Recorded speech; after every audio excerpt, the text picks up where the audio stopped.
বন্ধুরা, সাউথ ইন্ডাস্ট্রির মুভি এখন কোন জায়গায় যাচ্ছে বা কোন পর্যায়ে নিয়ে যাচ্ছে ইন্ডিয়ান ফিল্মকে, সেটা আপনারা সবাই জানেন, তোমরা সবাই জানো। রিসেন্ট মুক্তি পাওয়া ছবি তেলেগু ফিল্ম কালকি 2898 এডি 1000 কোটির ব্যবসা করে ফেললো। তারপরে মালায়ালাম মুভির একটা জনপ্রিয় সিনেমা যেটার গানে সবাই এখন রিল করছে, ইল্লুমিনাটি ফ্রম দ্য মুভি অফ আভেশম। এছাড়াও বহুত সিনেমা। ভাবনার বিষয়, প্রত্যেক বছর যদি সাউথ ইন্ডাস্ট্রি এইরকমভাবে গ্রো করে, তাহলে বাদবাকি ইন্ডিয়ান ফিল্মের মধ্যে বাদবাকি যে ইন্ডাস্ট্রি তাদের কি হবে। বলিউড নিয়ে যতটা চর্চা হয় না কেন, তার থেকে বেশি চর্চা হয় কানাডা ফিল্ম, মালায়ালাম ফিল্ম এবং তেলেগু তামিল ফিল্ম ইন্ডাস্ট্রিকে নিয়ে। এবং সত্যি বলতে ভালো ফিল্ম, ভালো স্টোরি বা কিছু কিছু সিনেমায় থাকে না যে স্টোরিও ভালো না, কিন্তু এক্সিকিউশন আর মেকিং যা বোঝাতে চাইছে বা যেরকমভাবে বুঝিয়ে দিচ্ছে ডিরেক্টর দর্শকদের, তাতেই পুরো সিনেমা ফাটাফাটি রেসপন্স, ফাটাফাটি রিভিউ। এভরিওয়ান, আমি রূপম, চলে এলাম নতুন ভিডিও নিয়ে। বন্ধুরা, অনেকদিন পর ভিডিও করছি, অনেক কন্ট্রোভার্সি দেখতে পাচ্ছি, কিন্তু সেগুলো থেকে চুপ থাকাটাই বেটার আমি অন্তত মনে করি। কিন্তু হ্যাঁ, এরই মাঝে একটা সিনেমা দেখলাম যেটার নাম হচ্ছে মহারাজা, এবং এই সিনেমাটা কিন্তু 14 জুন সিনেমা হলে রিলিজ পায় এবং আমি রিভিউ করছি আজকের ডেটেই, 14 জুলাই, 1 মাস পরে। সিনেমাটা অলরেডি নেটফ্লিক্সে অ্যাভেলেবেল হয়ে গেছে 12 জুলাই থেকে। কেমন লাগলো দেখো বন্ধুরা, আমি এই সিনেমাটা না জাস্ট বিজয় সেতুপতির জন্যই দেখতে বসেছিলাম, এবং আমি কেন, আমার সঙ্গে আরও অনেকেই সিনেমাটা দেখেছে। তো এই সিনেমাটার যদি এক লাইনে যদি কিছু রিভিউ করতে বলা হয়, আমি বলবো যে কিছু কিছু সিনেমা হয় না ভাই, দেখে পুরো মজা এসে যায়, এটারও পুরো সেম টু সেম রিয়াকশান হবে। এবং তার সঙ্গে এটাই বলতে চাই, brilliant thrill, brilliant suspense, brilliant story, brilliant execution, and it's a must watch film. ব্যাস, তোমরা দেখেও রিভিউটা দেখতে পারো বা রিভিউটা দেখেও সিনেমাটা দেখতে পারো, কারণ আমি এখানে কোনো স্পয়লার দেবই না। হ্যাঁ, যেটুখানি সিনেমার গল্প নিয়ে আলোচনা করবো সেইটুখানি গল্প জানলেও তোমাদের স্পয়লার খুব একটা লাগবে না, বরঞ্চ ইন্টারেস্টিংই মনে হবে কী ছিল সিনেমাটার মধ্যে, যেটার কারণে আমার বেশি ভালো লাগলো। এবং আমি এই সিনেমাটার সঙ্গে আরও একটা সিনেমারও রিকমেন্ড করব দেখার জন্য, ওটাও মালায়ালাম ইন্ডাস্ট্রির একটা মুভি, কিন্তু এই সিনেমাটা কিন্তু তামিল ফিল্ম, যদিও বা এটার হিন্দি ডাব নেটফ্লিক্সেই অ্যাভেলেবেল হয়ে গেছে। বিভিন্ন সিনেমার বিভিন্ন রকমের প্যাটার্ন হয়। এই সিনেমার যে ডিরেক্টর, নাম হচ্ছে নিথিলান স্বামীনাথন, সে সিনেমাটাকে পুরো নন লিনিয়ার প্যাটার্নে এগিয়ে নিয়ে গেছে। যেটা আমার সবথেকে বেশি পজিটিভ দিক, যেটা আমার সবথেকে বেশি ভালো লাগার দিক বলে মনে হয়েছে। এবং এত বুদ্ধিমানভাবে গল্পটাকে সাজিয়েছে যে কোনো টাইম লাইন রাখিনি বস।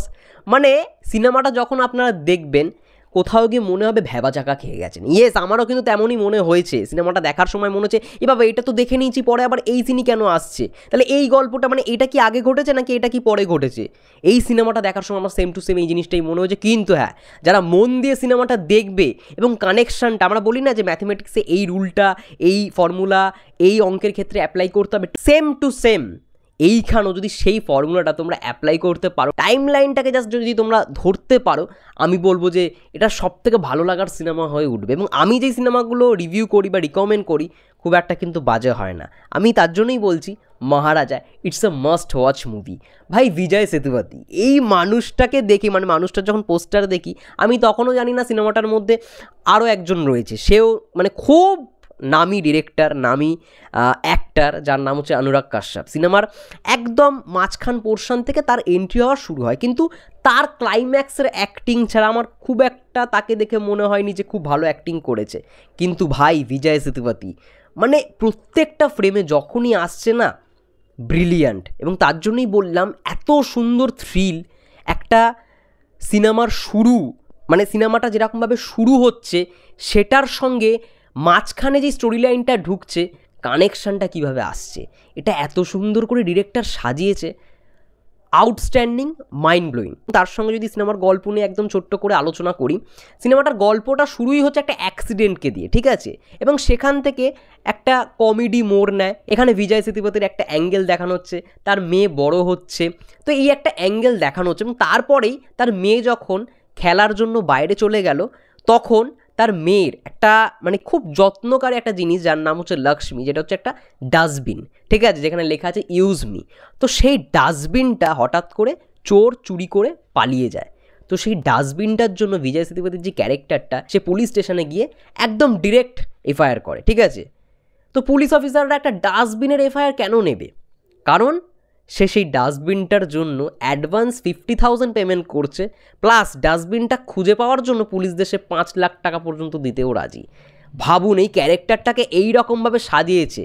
বিজয় সেতুপতিকে যেরকম ক্যারেক্টারে দেখানো হচ্ছে সে আমরা ভেবেই নিচ্ছি যে হ্যাঁ এ যেরকম লোক ভাই সে ডাস্টবিনের জন্য মানে পুলিশের কাছে গিয়ে এফআইআর করবে, কিন্তু মানে গল্পটা এমন ফ্লোতে গিয়ে গেল, মানে যেরকমভাবে শুরু হয়েছিল ঠিক সেরকমভাবেই কোথাও গিয়ে মনে হলো যে শেষটাও হলো। এরকম লেভেলের টুইস্ট যে দর্শক আগে কখনো দেখেনি এমনটা নয়, কিন্তু হ্যাঁ টুইস্টটা উপভোগ করার মতনই টুইস্ট ছিল। এবং আপনারা ভেবে দেখুন একটা সিনেমার মধ্যে বিজয় সেতুপতি এবং অনুরাগ কাশ্যপ, মানে কল্পনাই করা যায় না। এবং মানে দুজন ব্রিলিয়ান্ট অ্যাক্টার, তারা ফেস অফ করছে ভাই। এবং যে অ্যাকশানগুলো দেখানো হয়েছে, একটা সিন রয়েছে এতটাই ব্রুটাল, এটা আমি মনে করি না স্পয়লার হবে।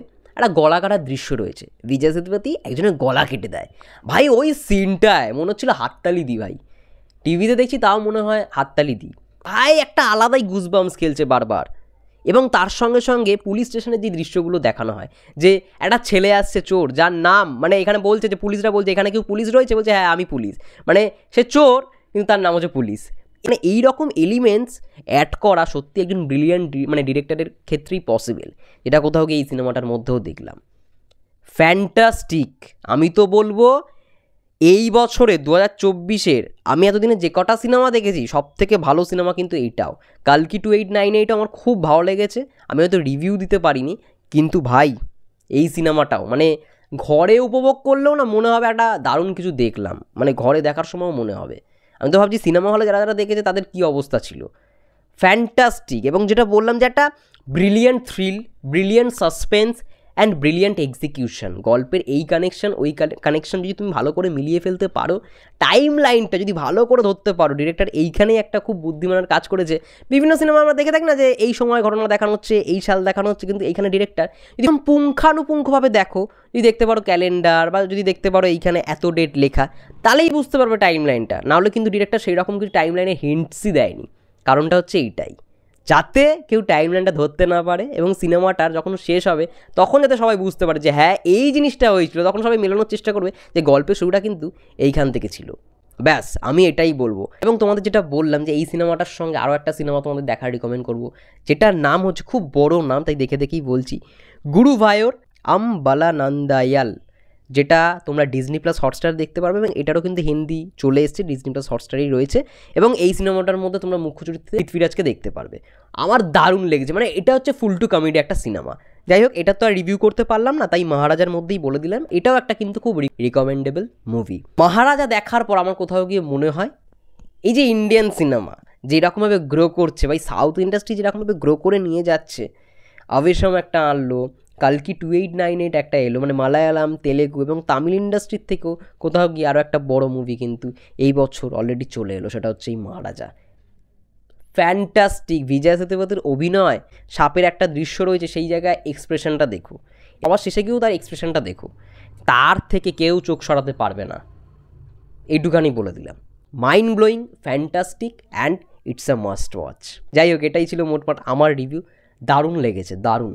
একটু ব্রুটাল সিন রয়েছে, ভালো রকমভাবেই ব্রুটালিটি রয়েছে সিনেমাটার মধ্যে, তাই অবশ্যই বাচ্চাদের না দেখাই ভালো, কিন্তু বড়রা এই সিনেমাটা ভালো রকমভাবেই কিন্তু উপভোগ করতে পারবে। তোমরা যারা যারা সিনেমাটা দেখে নিয়েছো অবশ্যই জানিও কেমন লাগলো তোমাদের এই মহারাজা মুভিটা, এবং যারা যারা দেখোনি অবশ্যই দেখে নাও। ততক্ষণের জন্য সবাই ভালো থেকো, সুস্থ থেকো, টেক কেয়ার।